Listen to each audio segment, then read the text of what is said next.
আমার না ওরকম সেন্স অফ পারফেক্ট ডেট নেই, সত্যি বলছি। এরকম যে মানে একটা ক্যান্ডেল লাইট ডিনার হতে হবে, এরকমটা হতে হবে, ওরকমটা হতে হবে, এরকম কোনো বাকেট লিস্ট আমার নেই।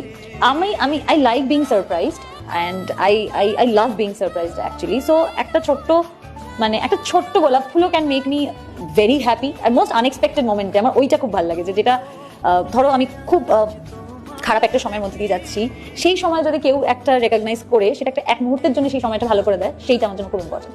তো ওই রকম আমি জানি না মানে একটা প্রচন্ড সুন্দর সাজানো রেস্টুরেন্টে গিয়ে আমি কতটা খুশি হতে পারবো। আমি এই সেম হ্যাপিনেসটা একটা কোথাও একটু লং ড্রাইভে গিয়ে দু কাপ চা খেয়েও হ্যাপি হয়ে যেতে পারি। সো এটা ওরকম কিছু নেই আমার কাছে। ওই মানে আমার ইমোশনটা যেখানে একটু নার্চার্ড, সেইটাই আমার জন্য পারফেক্ট।